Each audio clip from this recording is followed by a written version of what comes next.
how are you just going on with regular everyday life when I hurt so deeply inside?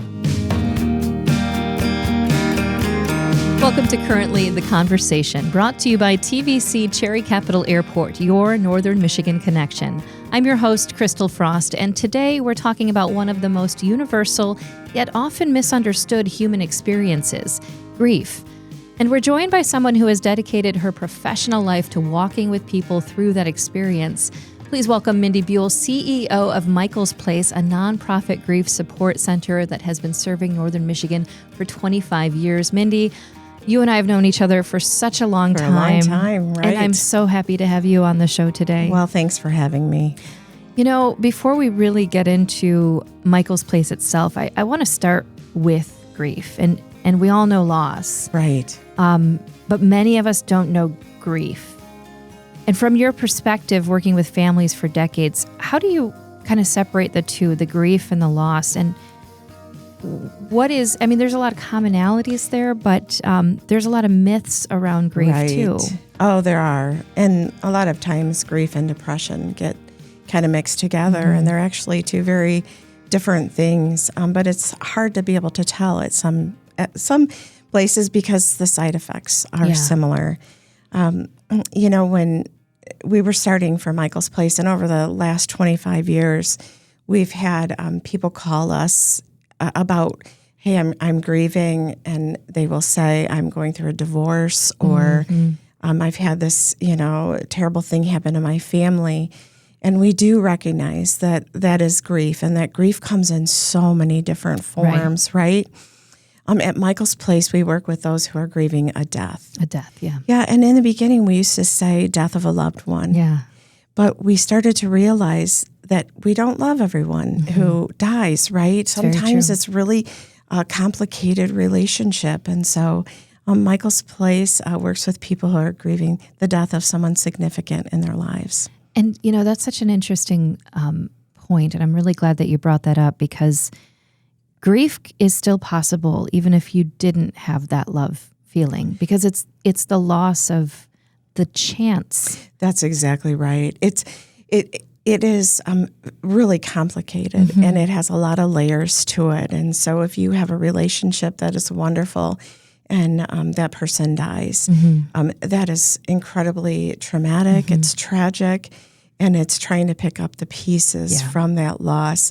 But you feel good about the relationship that you had. Not everybody is in that same place, and there are torn families and torn relationships. And you're right. It means the end of the possibility of ever being able to reconcile. Yeah. And it's so beyond sadness, though, grief. It's emotional, of course, but it's physical. It's definitely physical. Your cognitive responses are lost. It feels, and I'm coming from this from just over 2 months after losing my stepfather, who was very important to me. And I have recognized, like, at the beginning, it's like the shock and the loss but now, there are physical symptoms where I'm like, why am I sore? It's absolutely true. The body holds a score, right? And so grief has to go somewhere. And if we're not giving it a place to go, whether it's through a support group opportunities or counseling, or even, opportunities for, writing and expression, if we're not doing that, it has nowhere to go. Yeah. So the body does keep the grief, and it stores it. And I realized this in our very early years at Michael's Place. I was facilitating the bereaved parents group, and we had a number of just people in there. They were wonderful. They became just the best of friends, all of them losing a child or a grandchild. And one of them was heading for shoulder surgery. Okay. And another one was seeing a doctor for her knee. And somebody else was having like such bad heart palpitations that she thought she was having a heart attack. Wow. And it was like I said, it was so early on in my work with those who are grieving, but this correlation kept coming back. And all of a sudden we started to say, hey, who else is struggling with physical ailments? And it was uncanny, the number of people who were. And so that was like a real life experience of saying grief finds itself a place in the body. Absolutely. And I think it's important to point out too that there's no set timeline for grieving. Yeah. I mean, we've all like talked about the stages of grief and things like that. And they're not linear. You know, you can kind of go back and forth and it's and I think that this is important to note too, because, you know, when my stepfather passed away, it was like, I think I had 5 bereavement days. Oh, gosh, exactly. And then I just sort of like, it's like the whole world kept going. And we just sort of felt stuck. And even though I had to like, oh, you have to work and you have to do these things and you have to get groceries and you have to feed your family and like those things. But like, there was something, this piece of me that felt still while everything else was moving. Does that make sense? It does. I will liken it to an experience I had when I was younger and feeling the heaviness of loss and riding in a car. And as we were driving through a neighborhood, seeing like dads out playing catch with their children and, you know, somebody mowing the lawn and someone, you know, washing the car. And I wanted to scream. I wanted to go outside to these people and say, how are you just going on with regular everyday life when I hurt so deeply inside? Yeah. Right?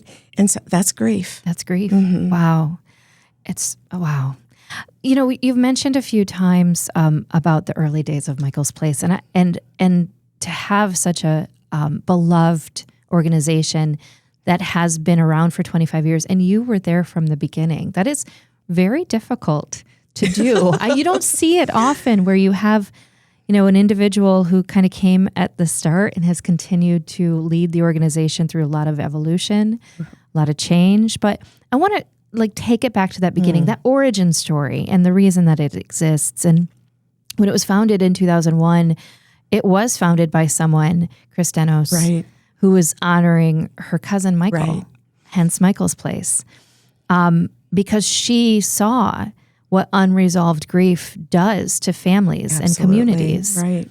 So having been there since the very beginning, first of all, what drew you to that work? And how did you and Chris take that initial idea that it was like a grassroots effort and, you know, transform it into what it is today? Well, I was working in a job that I absolutely loved. And it was about an hour and 15 minutes away outside of Traverse City.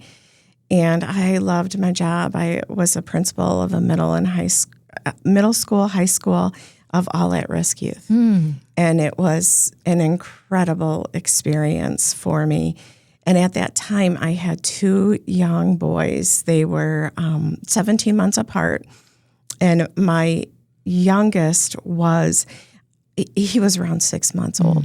And my husband kept saying to me for over the course of a year, Mindy, wouldn't you like to live closer to where you work? And wouldn't you like to be closer to the boys? And I said, well, of course I would, but I love what I do. And unless I find something that really challenges me and excites me, I'm going to keep doing what I'm doing. Right. And then one day he came home and he, you know, this is when you had newspapers with help wanted ads in there. It is circled. Exactly. It was cut out. And he handed me this very, very tiny piece of paper and it said, help wanted, new nonprofit opening for grieving children. And then, you know, call this number, you send in resumes. And I said to him, Mike, now that I would do. Oh, wow. Right? Like it was just like I would do it. And so, you know, but once again, before giving up a job that I loved, I called Christal, who I don't even know how I found her phone number. It was not that Google wasn't there, but, I called her and I just started asking her questions like, what are your intentions and what are your goals and what's your vision for the organization? We talked for 2 hours. When I got off the phone, I said, this is where I'm supposed to be. Wow. Right. And I submitted my resume, went to the interview, got the job. And then Chris said to me, now you have to earn your salary. Like you have to raise the money for your salary because there's that fundraising aspect. Exactly. So we had just a generous benefactor who put a concert together at the museum for us to raise money, and I think we raised $52,000 that year or something like that. And that is how I started to get paid and how we started to pay rent and do all of those things was based on that one fundraiser. Wow.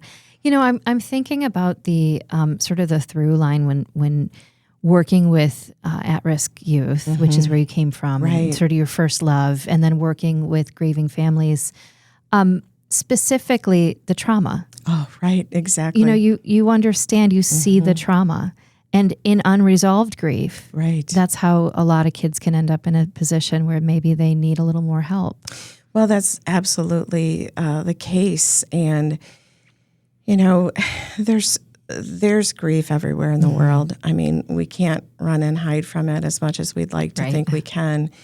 But, working with at-risk youth, I saw it every day from, poverty to parent incarceration to just teen pregnancies. I had a student who I just loved, and she was 14 and giving birth to her first baby. And, I had this love of taking care of people and finding real purpose in it. And so that transitioning to taking care of children and families who are grieving, it just made sense. And it made me be able to take all the gifts and blessings that I have in my life and be able to put it into this brand new organization that we had a name, a logo, we had a phone number, 947 Mike, that was very creative. And we had a brochure. And that's where it ended. Wow. So you were the person facilitating the programs, managing the no-cost grief support. I mean, that was a really, really crucial part of this, is that the services are free. And you were doing all of those things. It was like you and a card table, right? Right. Yeah, my card table and chairs that I pulled out of my garage. And literally that's how it started. But we had something that was really incredible that made it all possible. And that is we had an amazing founder, Christal, who still to this day is our greatest advocate and just our greatest cheerleader.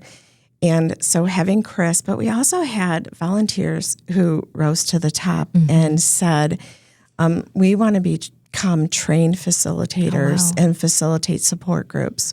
So the combination of Chris and these volunteers who stayed with us for years, that was a game changer.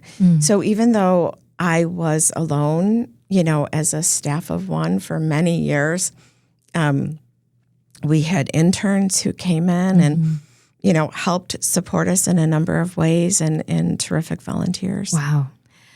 I feel like we need to, as we've been talking about grief as well, the thing about Michael's Place is it's become known for meeting people exactly where they are in their grief journey, and also for recognizing that grief is not a one-size-fits-all. Right. I mentioned about maybe my grief experience as a teenager versus a grief experience as a woman in her 20s versus now in my late 40s. Right. Things are different, and children express grief differently than adults often. Can we talk a little bit about how grief differs depending on someone's life stage? Well, I think that's a really good thing to point out because grief is not the same for anyone. Right. So I can say, yes, this is what it could look like, but does it?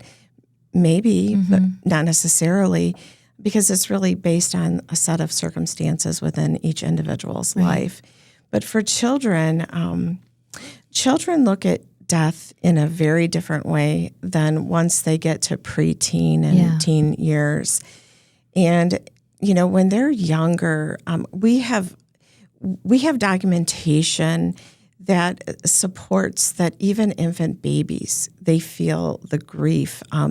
It just comes out in different ways because they can only express themselves really through crying is how they express themselves. But so infant babies, they show us that life is not okay for them. As they get a little older, 2 to 4, 4 to 7, they don't see grief as permanent. So you have a child and a parent who's saying, Daddy died and, this is what happened. And the child cries and says, oh, I'm going to miss my daddy. And then goes out and plays and comes in, half an hour later and says, when will daddy be home? Yep. And that is really confusing for parents because they wonder what's wrong with their children. Yeah. Why is my child not accepting this? And we say the brain is just not developed yet for that child too. So continue to just share the story, the circumstances that you want to share in just a gentle, loving way, knowing that as a child ages, he or she will eventually get to a place where it is permanent. Right. And, when it comes to this approach too, the community and peer support, you mentioned that some of those early groups, you had people who became lifelong friends. Absolutely. How important is it for you to grieve alongside others? Well, it's critical. When I call it like the aha moment, right? So when we feel like we are on an island and grief is incredibly isolating, it changes so many aspects of our lives, maybe all the aspects of our lives. But when we feel that isolation, we just want to feel normal. We just want to feel like somebody understands because in our minds, there's nobody who has a set of circumstances like we do who will ever understand. So when families and individuals get into Michael's place, and we have a number of support groups. So children, because we're peer-to-peer based, children's support groups are based on their age, and that's what makes them peers. And for adults, it's usually what makes them find their peers, so to speak, is they're the individuals with a like or similar loss. So it might be bereaved parent, right, which I mentioned, bereaved spouse. It could be sudden loss, and that is, very different than people who have a long time to plan. We've got a number of specific support groups, and part of sudden loss is also suicide and overdose. Yes. And those are very important for people to find a community where they can be, for any of our support groups, I can't tell you how many times someone will talk, and then in the group, when they're done, someone will say, that's exactly how I feel. Yeah. Like I never thought ever anybody would be able to understand that. And yet here someone spoke exactly what they're experiencing. And that is the power of community. So important. It's interesting too, because I've thought about our culture. Our culture really often glorifies sort of this lone wolf, going it alone approach, but that is not the way to do grief. It's really not. And I'm so hopeful, Christal, that we're changing that. Yeah, I think we are. When we first started at Michael's Place, we heard some pretty tragic stories about students and teachers and, returning to their first day after the funeral. And, a teacher saying, you've been gone all week. You missed a test. You're going to have to take it today. Oh, boy. And that student just lost his sister and is just trying to breathe. And we thought, it's not that the teacher's uncaring, not at all. It's just the teacher doesn't understand. Right. And definitely doesn't understand the brain fog that comes with grief. Very true. And so we, at that time, we were kind of beating down the doors of schools to say, let us help. And now it is like a revolving door of schools contacting us saying, can you please help? You know, part of that expansion into schools and even workplaces is kind of the grief beyond the home. You did make a concerted effort to show grief support in schools. And I think that's such an important piece, because when a school loses a faculty or a student, I mean, that shakes everyone to its core. Right.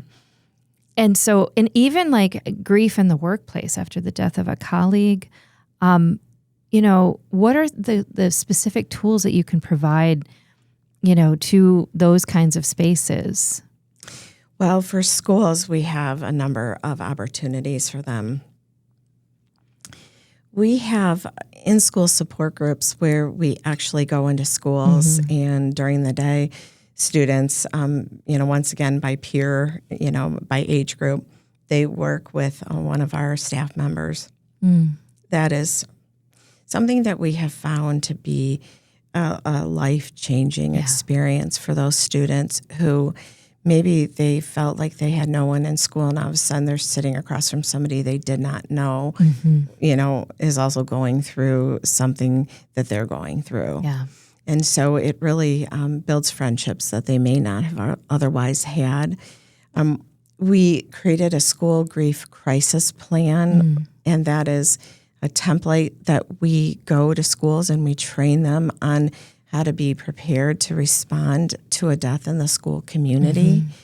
And then we also provide grief education. Wow. And, you know, the grief education is so impactful when teachers can sit in, or social workers, counselors can sit at a professional development session and hear about something that they have going on today in their classroom. Right. So important. You know, it's interesting because I was in elementary school in the 80s, and I remember we had one school counselor / social worker / everything, and she started a support group for kids whose parents had been divorced. Oh, yeah. Which was very, you know, kind of cutting edge at the time, right? Very. But the reality is those positions in schools are overwhelmed already. So to have Michael's Place come in and be able to provide these incredibly important services and take some of that heavy lifting off of those kinds of positions, I mean, it's you can't even put a value to that. It's so important. Yeah, it really is. And that's what we hear from clinical staff in schools, is that they don't have the time during the day. We work in 8 counties. And one elementary school of 500 students, 20 parents have died of what we call a death of despair. And that would include addiction, suicide, and overdose. And the social worker, I mean, when she contacted us first, she said, these are the children of the parents who have died. I can't even get to the students who lost siblings. Yeah. You know, I can't get to the others because so much of my time and attention is being devoted to these students. I need help. Wow. So that's where Michael's Place comes in. Wow. And we help the schools carry the load. So I'm here with Kevin Klein, who is the executive director of TVC Cherry Capital Airport. And Kevin, people love to travel, but not everybody is very good at traveling. I'm sorry to say it, but like, what are some of your travel tips from Kevin's Corner? Things like when you go through the checkpoint, food items. Go to tsa.gov. They have all the items on there to tell you what can be brought, what can't be brought. I always tell everybody, when you want to give that beautiful vase as a gift, it's going to get stopped. Yep. At the checkpoint, and they're going to want to look at it and everything else. You know, things even like food items like peanut butter or pies, it'll stop. But those things can also go through. if you plan ahead. Yes. So go to that TSA.gov, check those out. If you ever have a question about the experience going through TSA, your ID checkers, your first person you're going to see, ask them the questions. They'll point you in the right direction. Just a few travel tips with Kevin Klein. Now, how can people find you? They can find us at tvcairport.com. 25 years. I keep thinking about you and your card table from your garage and growing your volunteer base, growing from, really 1 county to 8 counties. Right. Growing programmatically, programs that are so important, not just the school programs and the workplace programs, but the peer navigation, the Robin's Nest, which is just like my heart. I love it. Yeah. Just so much growth and along with that growth, so much impact. I have to ask you though, since you've been there for this whole time, what has that expansion felt like from your perspective? I mean, can you think back to 25 years ago and go, how did I get here? In many ways, yes. I have been scratching my head and saying, wow, how did this all happen? Because it feels like a blink of an eye that the 25 years have gone by. But every piece of growth that Michael's Place has gone through has been organic. Mm-hmm. It's been so natural. Mm-hmm. And so, experiences like working in schools. Well, why do we work in schools and workplaces? We do that because we had, parents coming in who were really looking at losing their jobs because they were struggling with the things like absenteeism and brain fog and all of those kinds of things. But we also had students who were failing in school. And so I remember saying to Chris Denos one day, I feel like families come to us every Monday night and we provide this beautiful, wonderful support to them. But then we're feeding them to the lions the rest of the week when we send them to work and to school. And we need to change that. We need to do something different. And so that's when our work started with the schools. And then really soon after that is when we got our first call from our employee. And it actually was Haggerty, gosh, way back when. And they had experienced the death of one of their employees. And everybody had been a very tight-knit department. And everyone was together on Friday and saying, hey, we'll see you Monday. And everyone came back but one. And that was, what do we do? How do we do this? How do we navigate it? We don't know what to do with the things on our desk. And what do we say to our family? How do we even talk to each other? And they just the confusion and the grief that was surrounding that, they called us and said, can you help us navigate this? And it was really our pleasure to be able to do that for them. One of the things that I wonder about too, though, is, in that period of time, this is heavy work. It can be very emotionally heavy.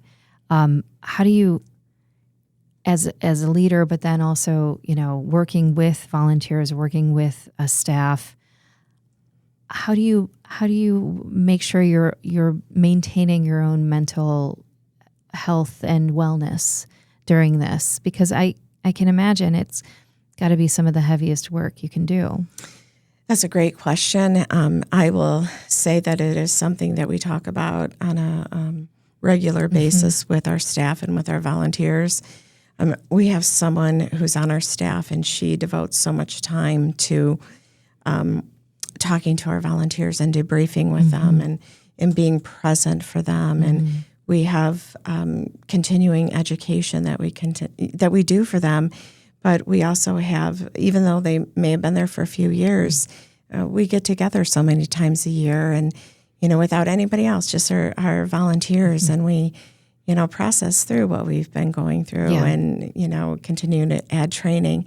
So that's for our volunteers. For the staff, it is something that is very heavy. We've been through so much together.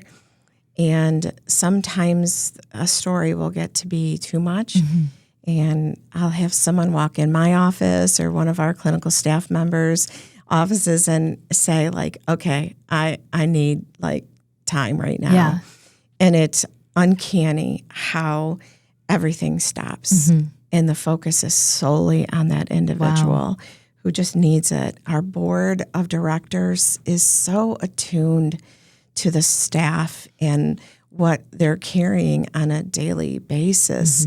They have programs designed for self-care for our staff members. And that I highly recommend for any business, but specifically in the nonprofit world of self-care fund that can help the staff member be able to have downtime. Yeah. There's so many things that we do at Michael's Place, but there are moments when it hits harder. Yeah. And sometimes you have to breathe through it and lean on your friends. Can I ask you what you do to make sure that you're able to balance that hard work? Oh gosh, that's Do you have something? Probably the worst person. Well, my faith is very important to me. So I turn to prayer. I turn to my friends, knowing that they will help support and guide me. My husband and I have 3 boys, and gosh, they are as supportive as can be. And so that's wonderful. Like I said, the people at Michael's Place. And, we have this thing where people check on each other, even though someone may not have said something like, you can sense it, right? And so maybe it's a text in the evening saying, I know today was hard. I just want you to know I'm here and I'm thinking about you. Those are wonderful. Yeah. But for me, I think sometimes I take grief and I do what I can in that moment. And then I say, okay, I got to get through this board meeting, or I have to get through this meeting. And we have what we call lean in and lean out. And sometimes it's so important that we lean out. Yeah. Those would be the board meeting days, right? Where you're getting ready to have a meeting and the thought is, I have to keep myself together for this meeting. Doesn't mean that I have to pretend, but I have to lean out, right? Like lean out. And then there are other days where I have to lean in. I love that. Right. I feel like that anyone listening right now can go, yep. Yes. And it's interesting because when I talk specifically, and this is not singling out men, but I work with a lot of men, and they've taught me so much about the difference between men and women and their grief and how they carry it. But men, when I tell them about the leaning in and leaning out, they're like, oh, good, I can lean out. And I always caution them because I say, okay, but which one between leaning in and leaning out, which one is the most healing? Because one is just going to push it under the rug, right? But the other one is going to be able to help you in your healing.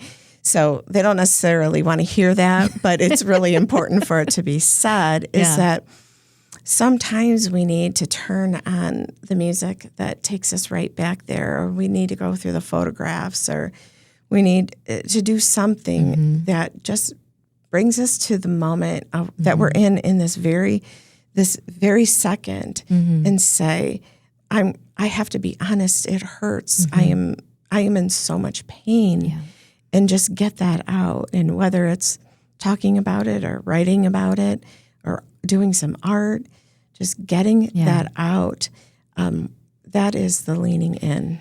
I'm so glad that you brought that up, because I think just feeling and then recognizing the feeling and then saying the feeling out loud.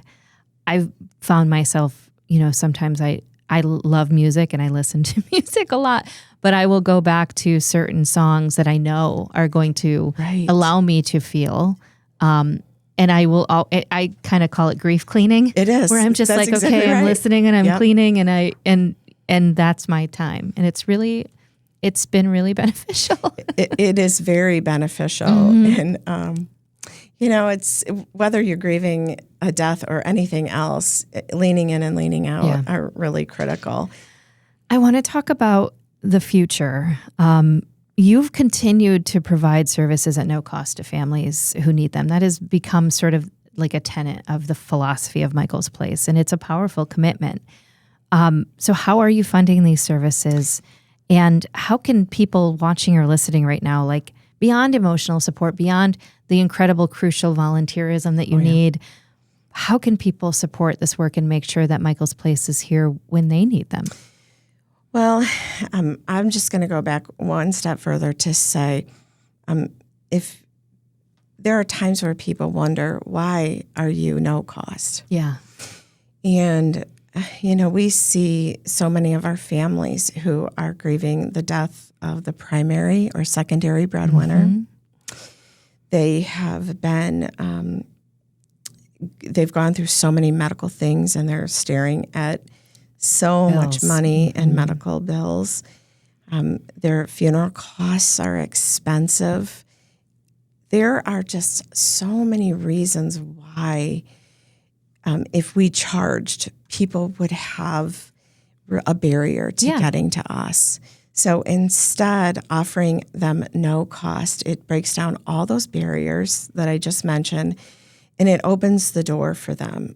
When people call us and they'll inquire about our services, one of the first questions they say is,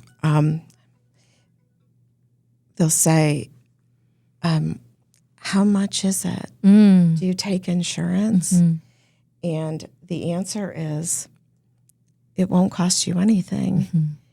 We are supported by really the generosity of our community, and we don't talk about insurance or money or fees. Yeah.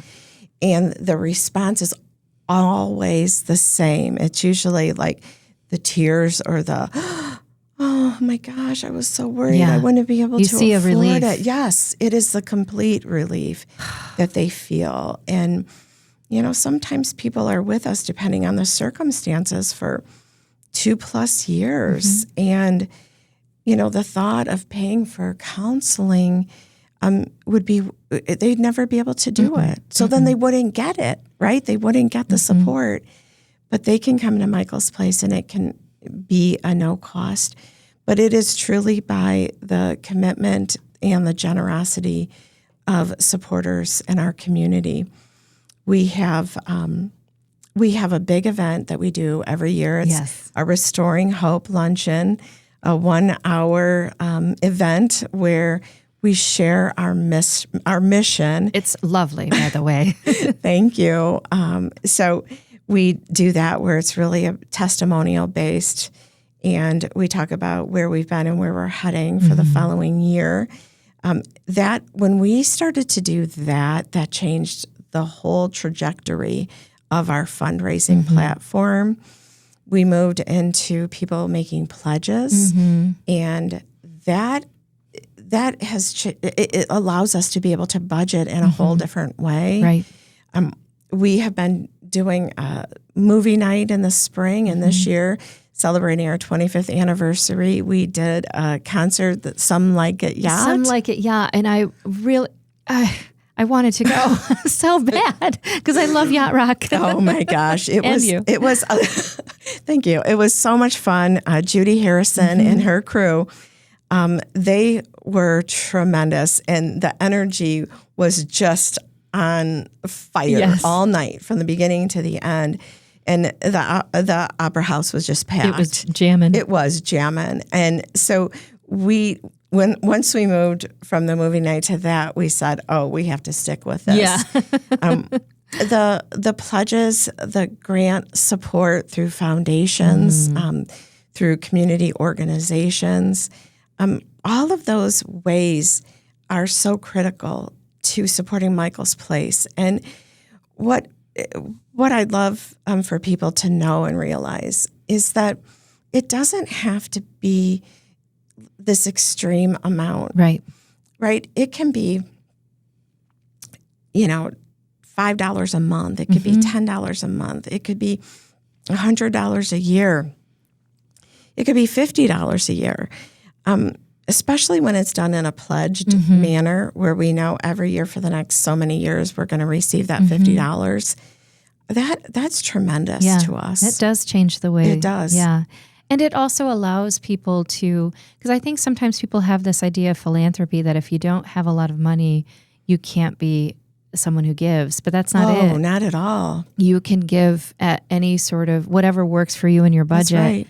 And it's in the way that you appreciate those gifts is so important. You know, I think that there are some people who feel like I can only give $20 a month. Well, $20 a month adds up. It sure does. And if you and 10 other people and 100 other people, and you know, it continues, you can really support an organization long term. That's right. Which is what you've done and why you can continue to grow. Well, when I look back at all of our budget each year being met by our community, that really is astounding. It's amazing. It really is.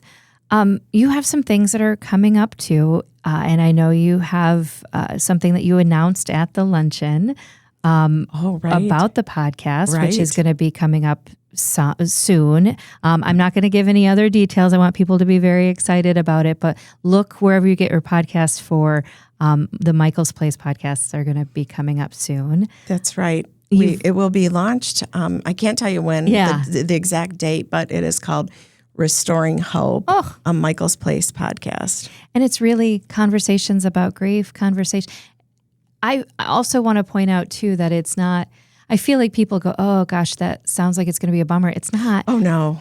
Humor is one of the most important parts of grief. Absolutely. I think is being able to find the laughter again.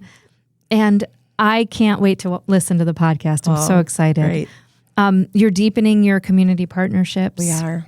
You're expanding grief education, and you can do this because of the community support. So I have to mention, you can go to mymichaelsplace.net to find out more, whether you need services, whether you want to support services. You can give an honor of people who have passed away, which I think is so important.